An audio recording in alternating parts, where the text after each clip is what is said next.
like early draft scripts that I love is sometimes there's unnecessary verbiage in a fun way. And that's when I was reading this, I very much, or the first part, I was like, oh my God, there's so much interesting language. But this was written by Wes Craven. Yeah, Wes Craven and the other guy I mentioned his name Bruce already. Wagner. Bruce Wagner. I already forgot his name. He called him, like, and everything I read, it said it was his writing partner. Okay. So if you're, I'm just curious because I write with Daniel. Like, Daniel and I are kind of writing partners. So it's always interesting to me when something says they have a writing partner, because is that just someone helping come up with ideas and Wes Craven's putting down the words, or is Wes Craven coming up with the ideas and Bruce Wagner's putting down the words? It's really that idea of writing a script with someone like that, especially since Wes Craven, obviously, at this time is such a huge, like, he was a master already at that point.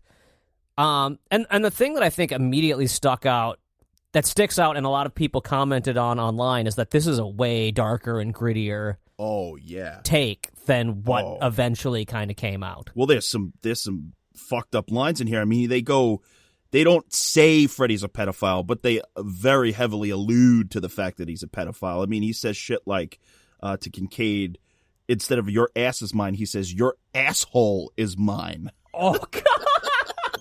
And then the way that Kincaid dies is he's like stuck half in the dream world and half in reality in like a wall, and they're trying to pull him out of the dream world, and Kincaid's like, "Oh my God, he's entering me. Oh my God. And then the razor glove shoots out of his mouth in reality, and it's just, so he basically just like fist fucked him to death from the dream world. That's fucked up. See, that is fucked up. I kind of like that. In fact, in my pitch that we'll talk about later, that's what I want. Like, I'm a twisted individual. So the further you can go with it, the better. Now, I don't know if they were ready for it in, when did Dream Warrior come out? 87. I got it right here. It came out in 87. So maybe people weren't ready for it in 87, although the first one's dark. First one's very dark, and then the second one's so not dark and so like rapey and weird. I and like the second one. It's fun. There's something fun about it. A metaphor. Freddy Krueger as a metaphor for homosexuality. It is. It's such a strange idea, but works for me as well. I honestly, even the worst of them, I still find utterly watchable. Just because of like Robert Englund's performance. Sometimes they're so over the top silly that I can just laugh and have fun watching it. But with 3, it went. 2 was very silly though. There's like no denying there's some really silly, strange stuff, and then 3 kind of it finds like a happy medium. That's why I think a lot of people, it's their favorite. It's the one they saw most when they were a kid. You know, at that age, people saw it a lot, and so 3 kind of hits hard. I think if it had gone that dark, I don't know. Do you think it would have had as much of an impact as it did if it had? It wouldn't have been. Children wouldn't have been clamoring to be wearing Freddy Krueger's stuff. I don't think. At Halloween, if someone screamed, "He's entering me!" Yeah, I like that. Okay, also that you talk about dark. There's the sleepwalking scene, which ended up somewhat in the final product, but in this version, the kid's sleepwalking, and he's much younger. And instead of doing the marionette with the strings and all that stuff, Freddy is walking the kid. So he's holding him under the arms, and then he has his feet, the kid's feet, on top of Freddy's feet. And he's, like, my God. So it's like an uncle, how an uncle will walk you around. Like you go to church and you step on your uncle's feet, and it's like, yes. ha, ha, ha, ha, like that, except Freddy. And then the dialogue is the kid's like, "Why me?" And Freddy's like, "Why? Because I like you." And then he drools slime all over the kid's face. I mean, come on. Yeah, that's the thing is like Freddy, in theory, as a writer, it would be hard not to go there. Freddy's a pedophile. Like, that's the whole point of Freddy at that time he was an evil pedophile. Pretty much. I mean, I guess you could argue, oh, he only killed the children. Like, it's like that's somehow better. True. I guess in the first one they never say anything about that, do they? It's really hard to disconnect mentally from the fact that that's what he's become implied in my head. It's very implied. I mean, it's just funny that this killer pedophile becomes like this icon of children's wear. Right. And I guess that's the way they got away with it, was just by inferring it. If they had gone that far with 3, it never would have been able to become that zeitgeist or it never would have been the Mickey Mouse of horror franchise. We wouldn't be wearing Freddy Krueger gloves. It would be very, very different. This script, it's similar in a lot of ways, but it's a lot different, and I don't think that the story is as clean this way. We start right out with Nancy, and she's driving, and she has this dream, and then all of a sudden she's in front of Freddy Krueger's home from when he was a child. It's just very convenient, and like she's on the road looking for her dad who disappeared, who also went to go look for Freddy, and somehow he's in this insane asylum in that same town. And the way that they explain it away later is that all these dream warriors are drawn to this county so that they can go and destroy Freddy where he was born. I don't necessarily like that as much as, in the finished products, it's just these kids are good at dreaming and they fight.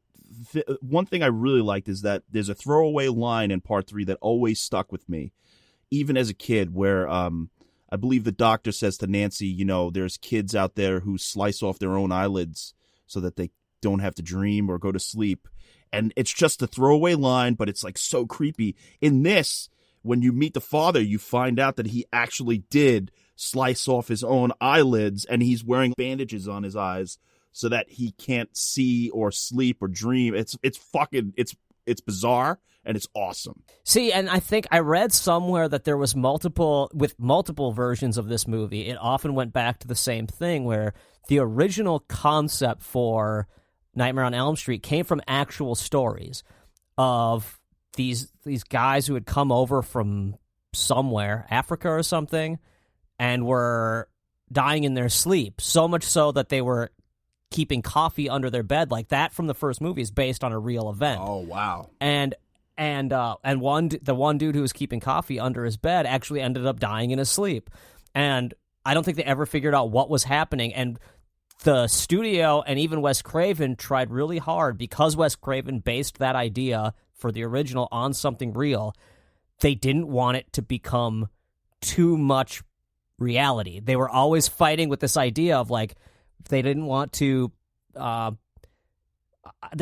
into territory that felt like it was too realistic. And what you're explaining right there sounds like something terrifying and realistic. If people were actually terrified to fall asleep, it's something they might do. So that may have gotten cut based on Wes Craven going, this is too far. This is too much. Possibly. Or Chuck Russell and Frank Darabont are like, this needs to be the Goonies.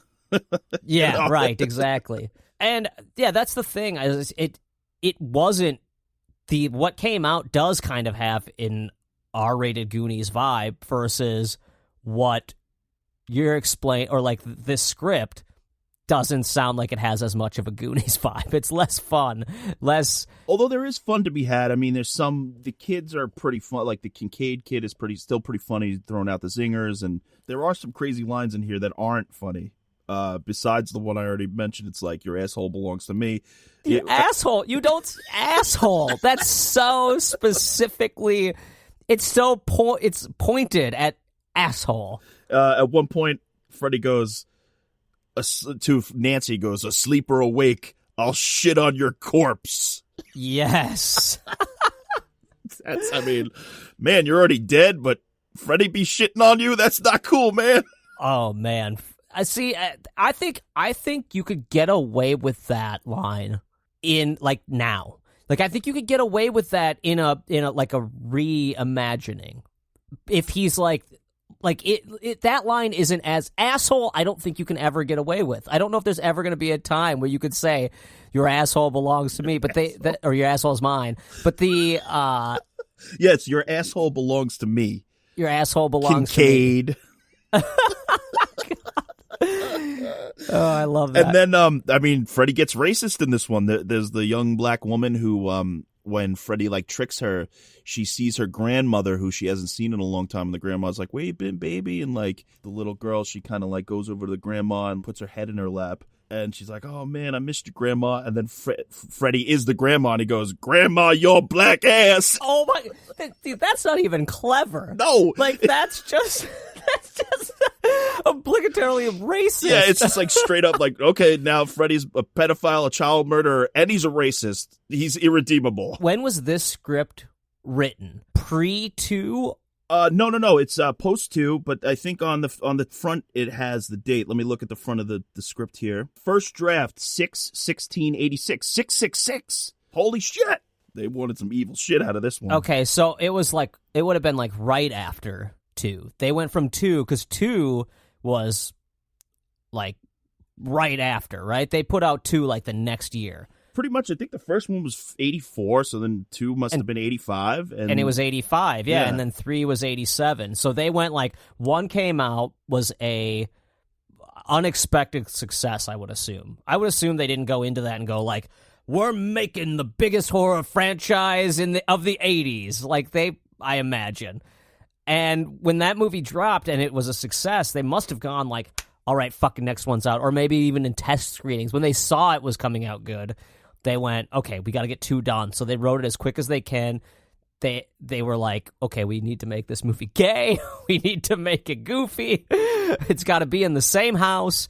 That they had like these key notes. They must have. And then 2 came out, and Wes Craven was like, okay, 3, we're going to go darker. Yeah, and I don't think Wes Craven, I mean, he may have been a consultant or something, but he definitely wasn't in the writing for part 2. So he's like, let me take my baby back and give it a little life and, take it in a different direction. Maybe, possibly, he wanted this to be the final Nightmare, although it does end on a cliffhanger similar where they zoom in on the model and the light in the model goes on, which is very cool that's in there. And there's other stuff. Is that in the original script? Yeah, it's in the script, and it's the very last thing in here where the light with the model flicks on.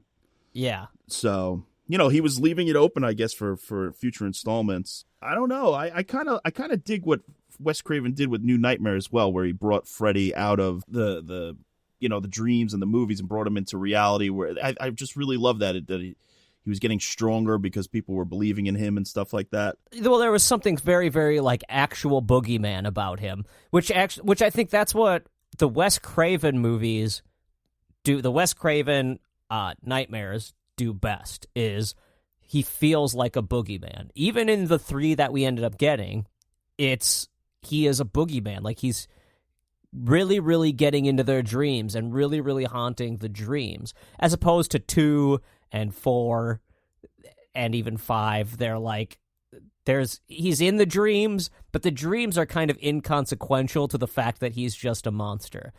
Whereas 1, 3, and New Nightmare, the dreams are like the key, or the boogeyman element of it is the key. I'm with you where I like a balance of both. I want Freddy to be harsh. I want him to do fucked up shit, because otherwise he's just not scary.